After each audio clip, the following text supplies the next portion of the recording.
Hi there, I'm Justin Pritchard for Autotrader.ca, and this video is just for you if you're about to buy your first vehicle with a continually variable transmission or CVT, and maybe you've got some questions about what that's like and you're not sure what to expect. So I'm going to show you with a few examples of how it works in a few different situations, in a few different vehicles, including this all-new Altima, and by the end of this video, hopefully you'll have a better idea of what to expect.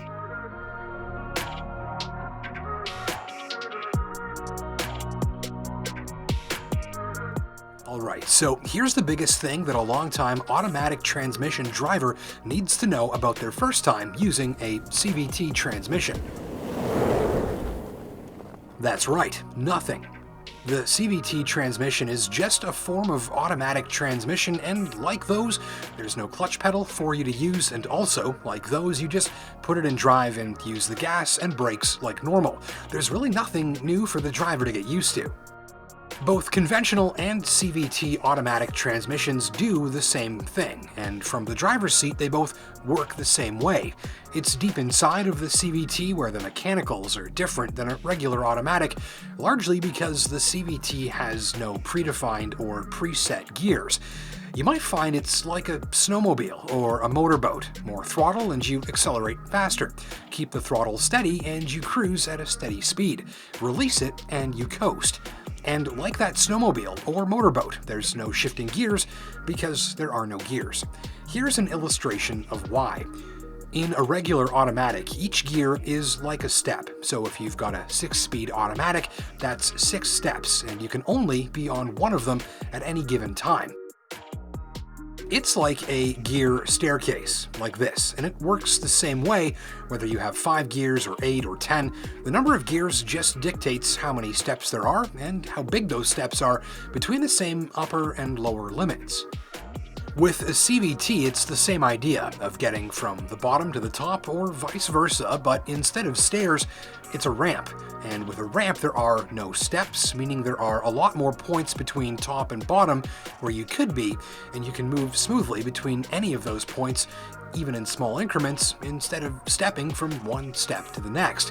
Simply on a ramp, you can move in much smaller amounts, which is smoother and probably easier on your legs, or in this case, your car's engine.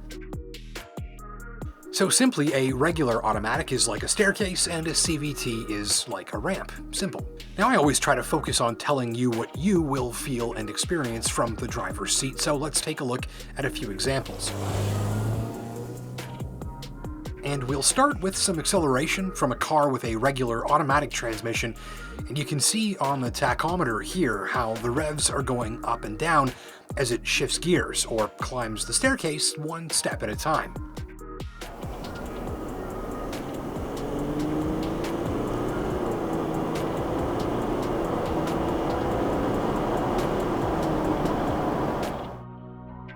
Same thing here with the CVT, but watch the revs and the speedometer. With no staircase to climb and a ramp instead, there are no big steps.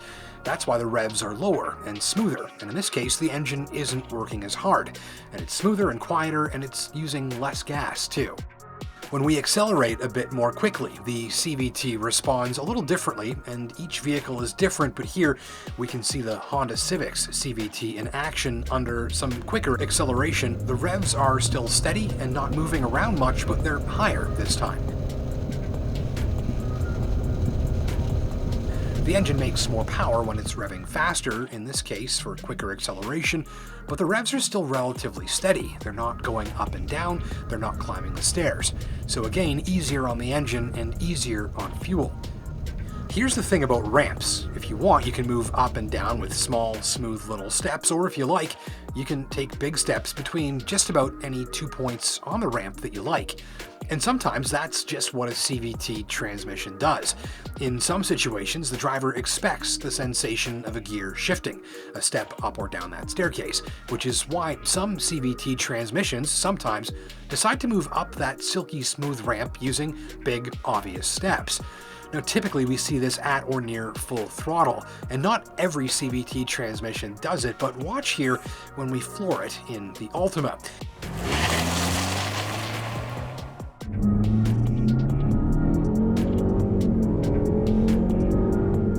See, it shifting? It's still moving on that ramp, but this time it's doing it using bigger and more pronounced steps.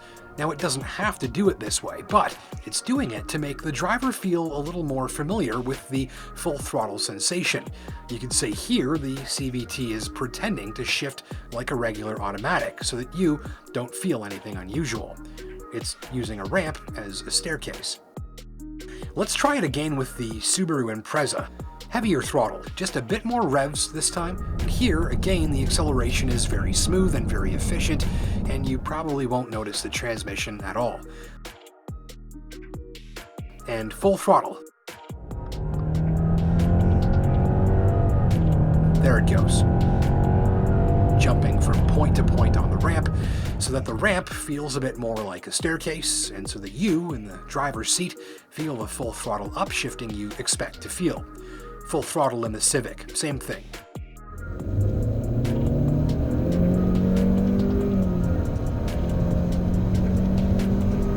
More stepping, more pretend gear changes. This Infiniti. Gentle throttle, smooth, quiet, efficient.